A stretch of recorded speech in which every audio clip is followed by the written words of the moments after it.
Welcome to my YouTube channel. आज के lecture में डिस्कस करने जा रहे हैं क्लास 10th में टर्म 2 में जितने भी प्रीवियस ईयर के क्वेश्चंस आ रहे हैं, मोस्ट इंपॉर्टेंट क्वेश्चंस हैं, उन सब के बारे में हम डिस्कस करेंगे। सबसे पहला क्वेश्चन है, explain how sex is determined in human babies. ये क्वेश्चन बहुत इंपॉर्टेंट है, कई बार पूछा जा चुका है। इसमें यह पूछा गया कि ह्यूमन बेबीज के सेक्स को कैसे डिटरमाइन करना, हमें पूरा प्रोसेस बताना है। इसका आंसर होगा, फीमेल के पास क्या होता है, एक्स एक्स, मेल के पास क्या प्रेजेंट होता है, एक्स वाई। अब सेक्स डिटर्मिनेशन कैसे किया जाता है, क्रॉसिंग करते हैं, जैसे दोनों के बीच में ये पूरा क्रॉसिंग करके एक्सप्लेन करना पड़ेगा। एक्स वाई, देन एक एक्स इसका एक एक्स इसका, X X X Y, X X and X Y. तो इसमें क्या होगा, ये क्या है गर्ल, ये क्या है बॉय, ये क्या होगा girl and this is boy. तो 50% चांसेस किसके होते हैं, गर्ल्स के, और 50% चांसेस किसके होते हैं, बॉयज के।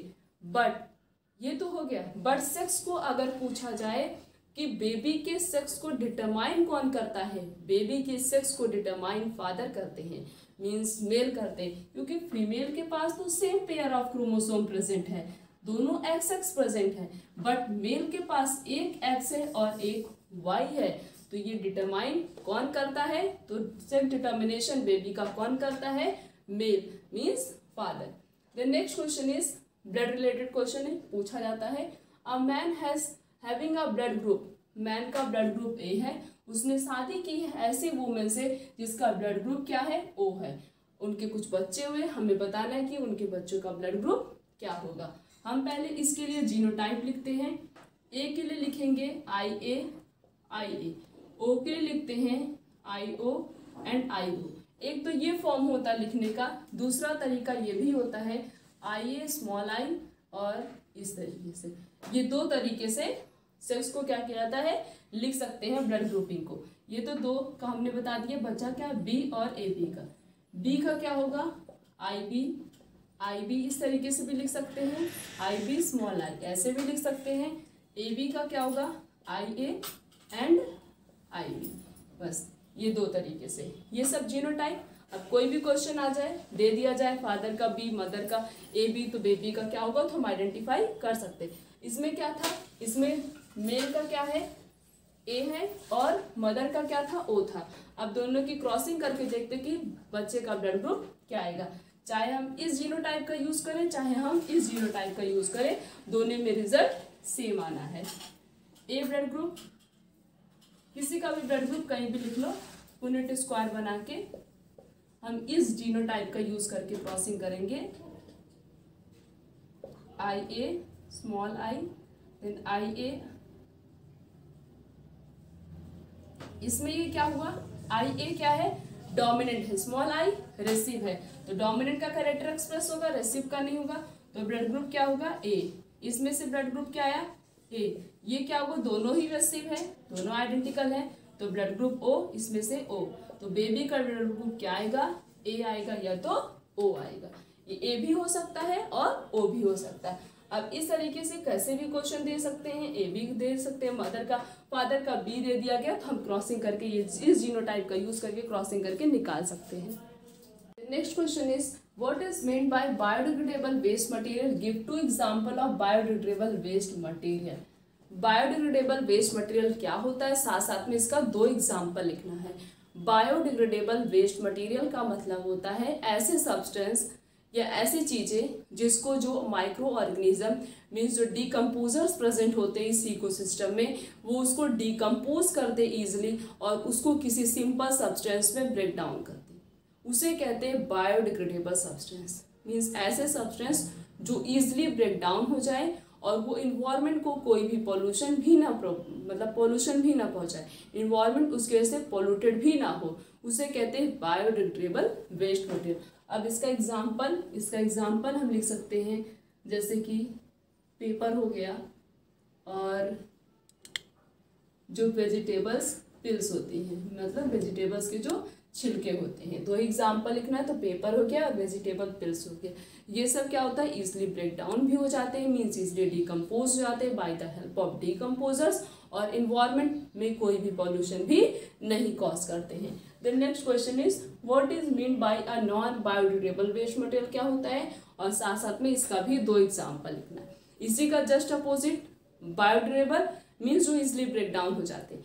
नॉन बायोडिग्रेडेबल वेस्ट मटेरियल का मतलब होता है ऐसे सब्सटेंस जो इजिली ब्रेक डाउन ना हो और वो इन्वायरमेंट को बहुत ज़्यादा पॉल्यूटेंट भी करते हैं। मीन्स जो इस इकोसिस्टम में जो डिकम्पोजर्स प्रेजेंट होते हैं वो उस सब्सटेंस को ब्रेक डाउन नहीं कर पाते हैं, और साथ साथ में जब वो ब्रेक डाउन नहीं होंगे, जब वो टूटेंगे नहीं, आसपास से इधर उधर पड़े रहेंगे, जिसकी वजह से क्या होगा, बहुत ज़्यादा पॉल्यूशन क्रिएट होता है। उसे कहते हैं नॉन बायोडिग्रेडेबल वेस्ट मटेरियल। ऐसे एग्जाम्पल में हम लिख सकते हैं एल्युमिनियम वायर हो गया, और क्या DDT लिख सकते हैं, या प्लास्टिक्स हो गए। ये सब क्या होते हैं, ये सब इजिली ब्रेक डाउन नहीं होते, साथ साथ में ये इन्वायरमेंट को बहुत ज़्यादा पॉल्यूटेंट भी करते हैं। Next question is what will happen if we kill all organism of one trophic level. क्या होगा अगर फर्स्ट ट्रॉपिक लेवल के जितने भी ऑर्गेनिज्म हैं उनको किल कर दिया जाए, एक ट्रॉपिक लेवल से दूसरे, तीसरे से तीसरे, चौथे, पांचवें, इस तरीके से ऑर्गेनिज्म एक दूसरे के ऊपर क्या होते हैं, डिपेंडेंट होते हैं टोटली। अगर फर्स्ट ट्रॉपिक लेवल के ऑर्गेनिज्म को किल कर दिया जाएगा तब क्या होगा, एनर्जी का ट्रांसमिशन नहीं हो पाएगा। मीन्स एक ट्रॉपिक लेवल से दूसरे, दूसरे से तीसरे, तीसरे से चौथे, इस तरीके से एनर्जी ट्रांसफर नहीं हो पाएगी। जब उन्हें एनर्जी नहीं मिलेगी या तो वो इकोसिस्टम को छोड़ के चले जाएंगे या तो उनकी डेथ हो जाएगी। अगर फर्स्ट ट्रॉपिक लेवल के जितने ऑर्गेनिज्म हैं उनको किल कर दिया जाए तो जो सेकेंड ट्रॉपिक लेवल के ऑर्गेनिज्म होंगे उनको एनर्जी नहीं मिलेगी, तो या तो वो इकोसिस्टम को छोड़ के चले जाएंगे या तो उनकी डेथ हो जाएगी। ये सब इफेक्ट होगा अगर फर्स्ट ट्रॉपिक लेवल के ऑर्गेनिज्म को किल कर दिया जाए। Next question is what is food chain. Food chain का मतलब होता है चेन। ये क्या होती है, एक चेन होती है जिससे फूड का ट्रांसफर होता है। जैसे ये फर्स्ट टॉपिक लेवल पे हो गए, ये सेकेंड, थर्ड और फोर्थ, फिफ्थ, सिक्स, तो इस तरीके से क्या होगा, एक टॉपिक लेवल से दूसरे, दूसरे से तीसरे, तीसरे से चौथे, चौथे से पांचवे, एनर्जी क्या होगी, ट्रांसफर होगी।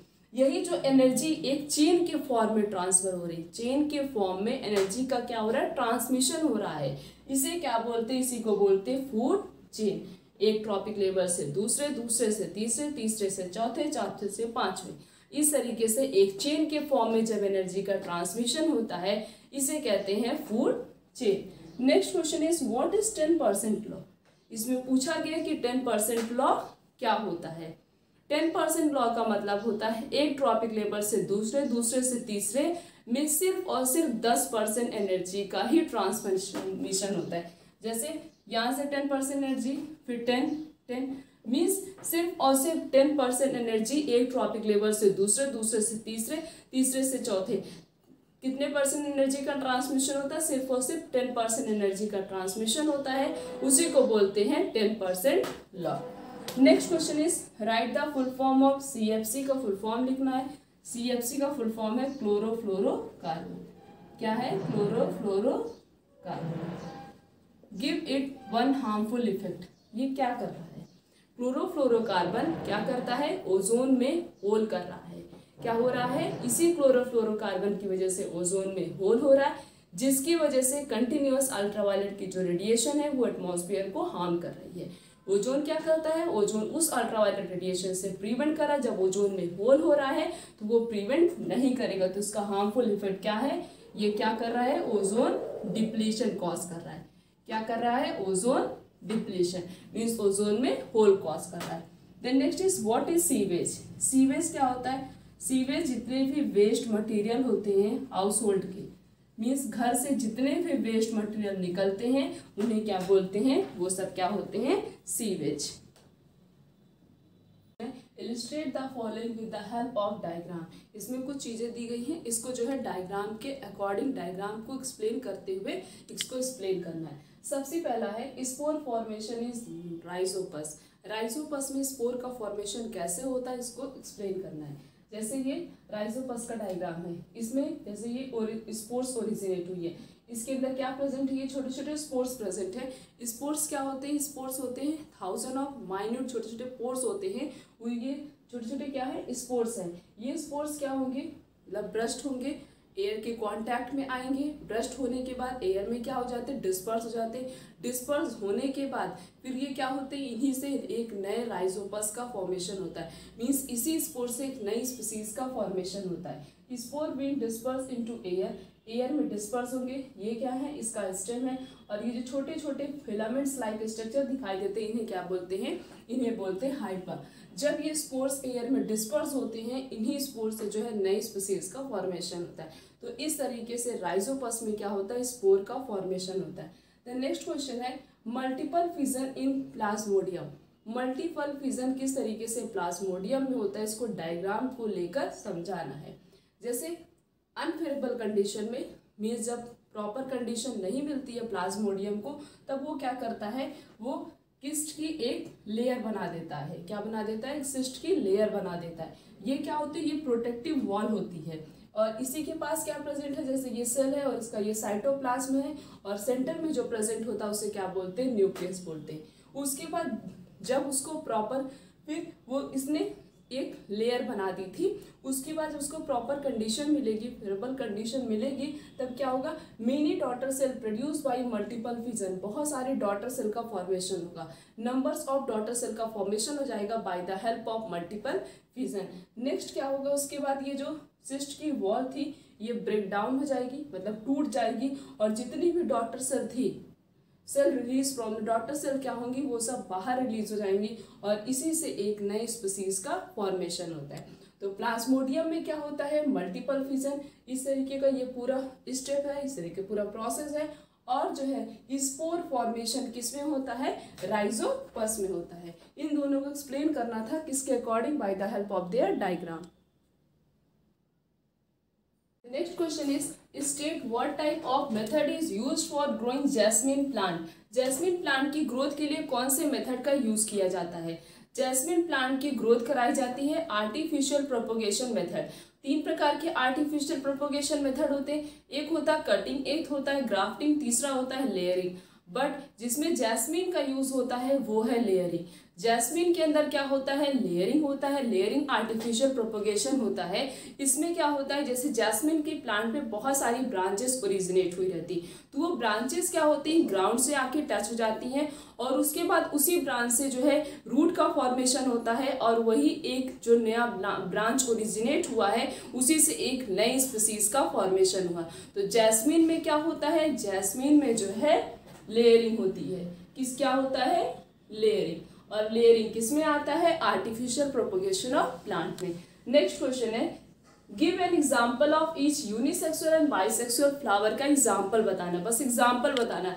बट अगर डेफिनेशन भी पूछ ली जाए तो यूनिसेक्सुअल नाम से पता चला, यूनी का मतलब होता है सिंगल, तो जिसके अंदर या तो मेल प्रेजेंट होगा या तो फीमेल प्रेजेंट होगा, दोनों में से दोनों सेक्स नहीं प्रेजेंट होंगे, दोनों में से सिर्फ और सिर्फ एक ही प्रेजेंट होगा, उसे कहते हैं यूनिसेक्सुअल। मींस या तो स्टेमेन प्रेजेंट होगा या तो पिस्टल प्रेजेंट होगा, दोनों में से एक कोई प्रेजेंट होगा, दोनों एक साथ नहीं प्रेजेंट होते तो उसे कहते हैं unisexual flower. But bisexual, by का मतलब क्या होता है, 2, जिसके पास दोनों सेक्स प्रेजेंट होते हैं उसे कहते हैं बाइसेक्सुअल। तो यूनिसेक्सुअल फ्लावर का एग्जाम्पल क्या होगा, पपाया और वाटरमेलन। इनके पास सिर्फ और सिर्फ एक सेक्स प्रेजेंट होगा, या तो मेल होगा या तो फीमेल होगा।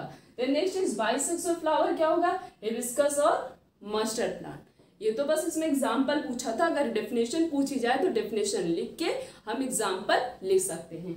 नेक्स्ट क्वेश्चन है name the method by which spirogyra reproduce under favourable condition. उस मेथड का नाम बताना है जो कि किसमें होता है, स्पायरोगेरा में होता है, और साथ साथ में ये भी बताना है क्या वो सेक्सुअल है कि एसेक्सुअल, मींस वो सेक्सुअल मेथड है कि एसेक्सुअल है।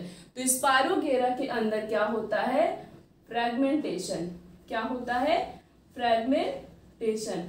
अब ये फ्रेगमेंटेशन क्या है, बस इसमें तो मेथड का नाम ही पूछा था, बट अगर पूछ लिया जाए कि फ्रेगमेंटेशन होता क्या है, फ्रेगमेंटेशन में क्या होता है, स्पायरोगेरा की जो बॉडी होती है, जो वो स्प्लिट होती है, मीन्स जब वो डिवाइड होती है तब वो कुछ फ्रैगमेंट लाइक स्ट्रक्चर का फॉर्मेशन करती है। जैसे ये इनकी बॉडी हो गई। इस तरीके से जब माइक्रोस्कोप में देखेंगे तो फ्रैगमेंट की तरह इनकी बॉडी दिखाई देती है। तब ये जब ये डिवाइड करते हैं तो इस तरीके से फ्रैगमेंट लाइक बॉडी का फॉर्मेशन करते हैं। इसलिए नाम रख दिया गया है कि स्पायरोगेरा के अंदर क्या होता है, फ्रैगमेंटेशन होता है। और फ्रैगमेंटेशन सेक्सुअल है कि एसेक्सुअल है, ये एसेक्सुअल मोड ऑफ रिप्रोडक्शन के अंदर आता है। तो फ्रैगमेंटेशन किसके अंदर आता है, एसेक्सुअल मोड ऑफ रिप्रोडक्शन के अंदर आता है। Next question is name one organism which reproduce by. एक ऑर्गेनिज्म का नाम बताना है जिसके अंदर मल्टीपल फिजन होता है, और एक ऑर्गेनिज्म का नाम बताना है जिसके अंदर बाइनरी फिजन होता है। तो मल्टीपल फिजन किसमें होता है, प्लाज्मोडियम में। किसमें होता है, प्लाज्मोडियम में होता है। और बाइनरी फिजन किसमें होता है, बाइनरी फिजन जो होता है वो अमीबा में होता है। किसमें होता है, अमीबा में। और मल्टीपल फिजन किसमें होता है, प्लाज्मोडियम में। बट अगर ऐसे भी क्वेश्चन पूछा जाए कि दोनों के बीच में क्या डिफरेंस होता है, बाइनरी फिजन में जब पेरेंट बॉडी डिवाइड करती है तो उसमें क्या होता है, पेरेंट बॉडी डिवाइड करने के बाद बस 2 नए ऑर्गेनिज्म का फॉर्मेशन करती है, उससे ज़्यादा नहीं। बट मल्टीपल फिजन में क्या होता है, जब पेरेंट बॉडी डिवाइड होती है तो वो एक बार में मल्टीपल मेनी बहुत सारे नए स्पीसीज का फॉर्मेशन करती है। तो ये डिफरेंस है किसके किसके बीच में, बाइनरी फिजन और मल्टीपल फिजन के बीच में। Next question is function of ovary in female human reproductive system. Simple ovary का फंक्शन बताना है। ओवरी क्या करती है, पहली बात तो ओवम सिक्रीट करती है, या हम बोल सकते इसे एग। क्या सिक्रीट करती है, ओवम बोले या तो हम एग बोले, एग सिक्रीट करती है। और नेक्स्ट है ये एस्ट्रोजन हार्मोन और प्रोजेस्टेरोन हार्मोन की सिंथेसिस भी करती है ओवरी। और ओवरी जो होती है ये ओवम सिक्रीट कर रही है तो मेंस्ट्रुएशन में हेल्प करेगी। और किस में हेल्प करती है, मेंस्ट्रुएशन में। 3 फंक्शन बहुत ही सफिशिएंट है। तो ओवरी का फंक्शन क्या होता है, पहली बात तो ओवम और एग बोले, या ओवम बोले या तो एग बोले, इसके सिक्रीशन में हेल्प करती है। नेक्स्ट एस्ट्रोजन और प्रोजेस्टेरोन हार्मोन की सिंथेसिस में हेल्प करती है। और क्या करती है, ओवरी मेंस्ट्रुएशन में भी हेल्प करती है। The next question is explain the vegetative propagation with the help of 2 example. List 2 advantage of vegetative propagation. पहले तो ये बताना है कि vegetative propagation क्या होता है, उसके बाद उसका 2 एग्जाम्पल बताना है। तीसरे क्वेश्चन में ये पूछा गया है और उसका 2 एडवांटेज भी बताना है। पहले तो हम बात करते हैं कि vegetative propagation क्या होता है। A new plant are obtained from a part of old plant like a stem, root and leaves. Without the help of any reproductive organ. इसमें क्या किया जाता है, नए प्लांट को ऑब्टेन किया जाता है, मीन्स नए प्लांट को प्रोड्यूस किया जाता है प्लांट के किसी भी ओल्ड पार्ट से। प्लांट का कोई भी ओल्ड पार्ट मिल जाए, मीन्स या तो लीफ या तो स्टेम या तो रूट, इन तीनों में से किसी भी एक प्लांट से, किसी भी एक प्लांट के पार्ट से हम क्या करेंगे, नए प्लांट की ग्रोथ कराते हैं, उसे कहते हैं वेजिटेटिव प्रोपगेशन। मीन्स नया प्लांट तो प्रोड्यूस किया जाता है बट प्लांट के किसी भी ओल्ड पार्ट से, या तो स्टेम या तो रूट या तो लीफ, तीनों में से किसी से भी नया प्लांट हम प्रोड्यूस करेंगे, उसे कहते हैं वेजिटेटिव प्रोपगेशन, बिना किसी रिप्रोडक्टिव ऑर्गन का यूज किए बिना। उसके बाद इसका एग्जाम्पल भी लिखना है। दो एग्जाम्पल इसका है, ब्रायोफाइलम हो गया, एक क्या होगा, पोटैटो हो गया। ब्रायोफाइलम, अगर ऐसे भी क्वेश्चन पूछा जा सकता है कि ब्रायोफाइलम में कैसे वेजिटेटिव प्रोपगेशन होता है, तो इसमें क्या होता है, इसमें लीव्स बर्ड, मीन्स लीफ पे बर्ड का ओरिजिनेशन होता है। इस पे, इसी के लीफ पे एक छोटी छोटी बर्ड का फॉर्मेशन होता है और इसी बर्ड से एक नए स्पीसीज मीन्स एक नया प्लांट प्रोड्यूस होता है। नेक्स्ट अगर हम बात करें पोटैटो में जो है आई का ओरिजिनेशन होता है। किसका ओरिजिनेशन होता है, आई का, और इसी आई से नया पोटैटो प्लांट बनाया जाता है, मीन्स नए बहुत सारे पोटैटो को प्रोड्यूस किया जाता है। तो ब्रायोफाइलम में लीफ बर्ड और पोटैटो में आई। अब एडवांटेज क्या होता है वेजिटेटिव प्रोपगेशन का, सबसे पहला एडवांटेज है a new plant are produce by this method are exact copy of their parent. जो नया प्लांट बनेगा इस मेथड से, मीन्स वेजिटेटिव प्रोपगेशन से, वो एग्जैक्ट कॉपी होगा किसकी, अपने पेरेंट से। Next the plant need less attention, और जो प्लांट बनाते हैं वेजिटेटिव प्रोपोगेशन मेथड का यूज करके, इस प्लांट को उतना ज़्यादा अटेंशन देने की ज़रूरत नहीं होती है, ये प्लांट सेल्फ ग्रो कर सकता है। Next question is differentiate between self and cross pollination. Self pollination और क्रॉस पॉलिनेशन के बीच में डिफरेंशिएशन बताना है। सेल्फ पॉलिनेशन, पहले तो जब भी डिफरेंस पूछा है 2 कॉलम बनाना, एक तरफ लिखेंगे सेल्फ पॉलिनेशन, दूसरी तरफ लिखेंगे क्रॉस पॉलिनेशन। सेल्फ पॉलिनेशन नाम से पता चल रहा है कि जब सेम प्लांट के एंथर से उसी सेम प्लांट के स्टिग्मा पे जो है पॉलन का ट्रांसमिशन होता है तो उसे कहते हैं सेल्फ पॉलिनेशन। सेल्फ पॉलिनेशन क्या होता है? Transfer of pollen grain from the same plant anther to the their stigma. Means same plant के एंथर से उसी प्लांट के स्टिग्मा पे जब पॉलन ग्रेन का ट्रांसमिशन होता है तो उसे कहते हैं सेल्फ पॉलिनेशन। एक तो डिफरेंस ये हो गया। दूसरे डिफरेंस में हम सेल्फ पॉलिनेशन का एग्जाम्पल लिख सकते हैं। सेल्फ पॉलिनेशन का एग्जाम्पल पी प्लांट। क्या हो गया? P plant. मेंडल ने तो पी प्लांट की तो सेल्फ पॉलिनेशन कराया था, तब जाके उससे नए प्लांट बनाया था। फिर क्रॉस पॉलिनेशन तो बाद में कराया था, पहले सेल्फ पॉलिनेशन कराया था। तो सेल्फ पॉलिनेशन का सबसे बेस्ट एग्जाम्पल क्या होगा? पी। नेक्स्ट क्रॉस पॉलिनेशन क्या होता है? नाम से पता चला, क्रॉस मीन्स लाइन को जब कोई चीज क्रॉस करते हैं तो उसे कहते हैं क्रॉस पॉलिनेशन। तो क्रॉस पॉलिनेशन में क्या होता है? पॉलन का ट्रांसमिशन होना एक प्लांट के एंथर से दूसरे प्लांट के स्टिग्मा पे, उसे कहते हैं क्रॉस पॉलिनेशन। प्लांट भी सेम अलग अलग होगा और उसकी जो एंथर और स्टिग्मा वो भी क्या होगा? अलग अलग होगा। तो क्रॉस पॉलिनेशन में क्या होता है? पॉलन ग्रेन का ट्रांसफर होना। पॉलन ग्रेन कैसे ट्रांसफर होगा? एक प्लांट के एंथर से दूसरे प्लांट के स्टिग्मा पे जब पॉलन का ट्रांसमिशन होता है तो उसे कहते हैं क्रॉस पॉलिनेशन। क्रॉस पॉलिनेशन के तो एग्जांपल बहुत सारे हैं, वीट लिख दो, मेज लिख दो, कुछ भी हम लिख सकते हैं। तो ये सब क्या हो गया? Cross pollination. But self pollination का एग्जांपल क्या है? Pea plant. तो ये डिफरेंस हो गया किसके किसके बीच में? सेल्फ पॉलिनेशन और cross pollination. Which disease is caused in human being due to depletion of ozone layer.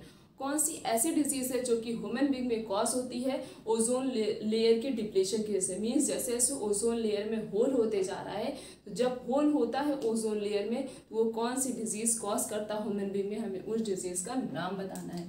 सबसे पहले तो होगा स्किन कैंसर, क्योंकि जब ओजोन लेयर में होल होगा तब ओजोन की जो लेयर होती है वो क्या करती? प्रिवेंट करती। किससे प्रिवेंट करती है? जो सनलाइट से, मीन्स सन से जो अल्ट्रावायलेट रेडिएशन निकलती है वो ओजोन की जो लेयर होती है वो उस अल्ट्रावायलेट रेडिएशन को क्या कर लेती है? एब्जॉर्ब कर लेती है। बट अगर उसी में ही होल हो जाएगा तब क्या होगा? वो अल्ट्रावायलेट रेडिएशन तो उससे पास हो जाएगी, वो अर्थ पे आ जाएगी, उससे पास आउट हो जाएगी, जिसकी वजह से ये अल्ट्रावायलेट रेडिएशन क्या कॉज करती है? Skin cancer. तो अगर ओजोन की लेयर में होल होगा, डिप्लीशन होगा, तो उससे क्या होगा? Skin cancer. और क्या होगा? Damage the I by causing the eye disease that is cataract. और आइज पे भी बहुत ज़्यादा इफेक्ट पड़ता है अल्ट्रावायलेट रेडिएशन का। इससे क्या होगा? आइज की जो मसल्स है वो डैमेज हो जाती हैं, जिसकी वजह से दिखाई नहीं देता है, और उस डिजीज को क्या बोलते हैं? Cataract. Then next is which component is responsible for the depletion of ozone layer. अब उस कंपोनेंट का नाम बताना है जिसकी वजह से ओजोन में होल हो रहा है, मीन्स डिप्लीशन ऑफ ओजोन। वो क्या है? Chlorofluorocarbon, CFC। और ये किससे प्रोड्यूस होता है? रेफ्रिजरेटर से। किससे प्रोड्यूस होता है? रेफ्रिजरेटर से। मेन कंपोनेंट यही है जिसकी वजह से ओजोन में क्या हो रहा है? धीरे धीरे होल हो रहा है। Next question is name any 2 abiotic component of environment. 2 abiotic component के नाम बताने हैं। एबायोटिक क्या होता है? Non living thing. क्या होता है? Non living thing. और नॉन लिविंग थिंग क्या हो गया? नाइट्रोजन हो गया, फॉस्फोरस हो गया। 2 ही बताना, होते तो बहुत सारे हैं बट यहाँ पे 2 बताना है। अब इस तरीके से और भी कैसे क्वेश्चन पूछा जा सकता है? Name any 2 biotic component of environment. यहाँ पे तो एबायोटिक पूछा गया है, बायोटिक का भी पूछा जा सकता है। और बायोटिक होता क्या है? Living thing. क्या होता है biotic? Living thing. Living thing में तो हम लोग बहुत सारे ले सकते हैं, जैसे प्लांट हो गया, एनिमल हो गया, ये सब क्या होते हैं? ये सब बायोटिक इन्वायरमेंट होते हैं, बायोटिक कंपोनेंट ऑफ इन्वायरमेंट होते हैं। बट यहाँ पे एबायोटिक कंपोनेंट पूछा गया था, तो एबायोटिक का क्या होगा? Phosphorus and nitrogen. Next question is, why are bacteria and fungi called decomposers? List any two advantage of decomposers to the environment. Bacteria और फंगी को जो है decomposers क्यों कहा जाता है और decomposers का इस environment में दो advantage क्या होता है ये बताना है। पहली बात तो फंगी और बैक्टीरिया को डिकम्पोजर्स इसलिए कहते हैं क्योंकि ये दोनों मिलकर क्या करते हैं, जितने भी सब्सटेंस इस इन्वायरमेंट में प्रेजेंट होते हैं, जैसे प्लांट की डेथ हो गई या एनिमल की डेथ हो गई, तो उसको क्या करते हैं, डिकम्पोज कर देते हैं, छोटे छोटे पार्टिकल्स में ब्रेक डाउन कर देते हैं और उनके अंदर जो भी न्यूट्रिएंट्स प्रेजेंट होता है वो सॉइल में मिक्स हो जाता है और इससे क्या होता है, और उस वहाँ पे अगर कोई नया प्लांट ग्रो कर रहा है तो वो प्रॉपरली ग्रो करता है। तो मेन इनका काम क्या होता है, मेन इनका फंक्शन यही होता है कि ये कॉम्प्लेक्स सब्सटेंस को क्या करते हैं, सिंपल सब्सटेंस में ब्रेक डाउन कर देते हैं और इन्वायरमेंट में सब्सटेंस जो और भी चीज़ें प्रेजेंट होती उसको लेस पॉल्यूटेंट बना देते हैं। अगर डिकम्पोजर्स इस इन्वायरमेंट में नहीं प्रेजेंट होंगे तो पॉल्यूशन बहुत ज़्यादा क्रिएट होगा। तो बैक्टीरिया और फंगी दोनों मिलकर क्या करते हैं, सब्सटेंस को सिंपल पार्टिकल्स में ब्रेक डाउन कर देते हैं। अब इनका एडवांटेज क्या होता है, सबसे पहला एडवांटेज तो यही है कि they act as a cleansing agent in the environment. पहली बात तो ये इन्वायरमेंट में सब कुछ साफ करते हैं, मींस क्लीनिंग का काम करते हैं। नेक्स्ट फंक्शन ये है, they help in recycling the nutrient. अब क्वेश्चन ये बन सकता है कि रिसाइकलिंग, न्यूट्रिएंट को कैसे रिसाइकल करते हैं। न्यूट्रिएंट को रिसाइकल ऐसे करते हैं जैसे किसी प्लांट या एनिमल की डेथ हो गई तो ये डिकम्पोजर्स उस प्लांट और हुआ एनिमल कोई भी हुआ उसकी डेथ हुई उस पे आके फीड करेंगे। क्या करेंगे, उस पे आके फीड करते हैं, उसके अंदर उसको छोटे छोटे पार्टिकल में ब्रेक डाउन कर देंगे तो उसके अंदर जो कुछ भी न्यूट्रिएंट प्रेजेंट होगा वो फिर से दोबारा रिवर्स हो गया, दोबारा से सॉइल में आ गया। वहाँ पे किसी प्लांट की ग्रोथ हुई तो वो क्या होगा, उस प्लांट में वो सारे न्यूट्रिएंट क्या होंगे, इंटर कर जाएंगे। तो क्या हुआ, रिसाइकलिंग तो हुआ। तो डिकम्पोजर्स क्या करते हैं, पहली बात तो क्लींजिंग एजेंट की तरह काम करते हैं, दूसरा सब्सटेंस को मीन्स न्यूट्रिएंट को रिसाइकल भी करते हैं। Next question is, energy flow in a food chain is unidirectional. Energy का जो फ्लो होता है फूड चेन में वो यूनिडायरेक्शनल। यूनिडायरेक्शनल का मतलब होता है एक ही डायरेक्शन में फ्लो होता है, ये एक्सप्लेन करना है। फूड चेन क्या होता है, फूड चेन का मतलब होता है एक ट्रॉपिक लेवल से दूसरे, दूसरे से तीसरे, तीसरे से चौथे, इस तरीके से एनर्जी एक चेन के फॉर्म में क्या होती है, ट्रांसफर होती है। एक ऑर्गेनिज्म से दूसरे, दूसरे से तीसरे, तीसरे से चौथे, इस तरीके से एनर्जी का ट्रांसमिशन होता है। एनर्जी एक चेन के फॉर्म में जा रही है तो यहाँ पे और भी किसी ऑर्गेनिज्म का इसका कनेक्शन नहीं है, एक स्पीसीज के ऊपर एक ही ऑर्गेनिज्म डिपेंडेंट होगा। फूड वेब की तरह नहीं कि मल्टीपल ऑर्गेनिज्म डिपेंडेंट होंगे, फूड चेन में एक स्पीसीज के ऊपर सिर्फ और सिर्फ एक ही ऑर्गेनिज्म ही टोटली डिपेंडेंट होता है। तो इसी वजह से एनर्जी का ट्रांसमिशन जो होता है, एनर्जी जो ट्रांसफर होती है वो यूनिडायरेक्शनल होती है, मीन्स एक ट्रॉपिक लेवल से दूसरे, दूसरे से तीसरे, तीसरे से चौथे, और भी किसी भी स्पीसीज के साथ इसका कोई भी कनेक्शन नहीं होता। इसी वजह से फूड चेन में एनर्जी का जो ट्रांसफर होता है वो कैसे होता है, unidirectional. Next question is, name any 3 method to reduce the problem of waste disposal. Waste disposal, जो वेस्ट मटेरियल को लोग इधर उधर फेंक देते हैं, उनको डिस्पोज करने का 3 मेथड बताना है जिससे पोल्यूशन को क्या किया जा सकता है, रिड्यूस किया जा सकता है। Some of the important method to reduce the problem of waste disposal. 3 method के नाम, बस नाम ही बताना है, एक्सप्लेन नहीं करना है। सबसे पहला क्या है, रिसाइकलिंग।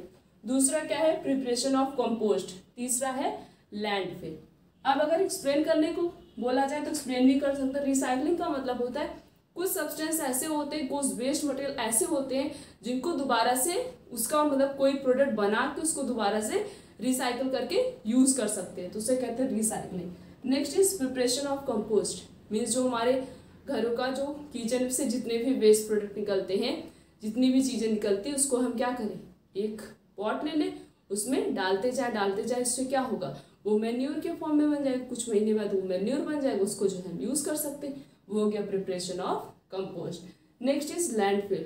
कुछ सब्सटेंस ऐसे होते हैं जैसे इलेक्ट्रॉनिक वेस्ट जो निकलते हैं वो क्या होते हैं, बहुत ज़्यादा हार्मफुल होते हैं इन्वायरमेंट के लिए, उसको इधर उधर फेंक देते हैं, उसमें से जो रेडिएशन निकलती है वो क्या होती है, बहुत ज़्यादा हार्मफुल होती है। तो उसको क्या करना चाहिए, लैंड में काफ़ी डीप में डाल देना चाहिए। इससे क्या होगा, वो पोल्यूटेंट नहीं होगा, मीन्स कोई भी पोल्यूशन नहीं कॉज करेगा हमारे इन्वायरमेंट पे।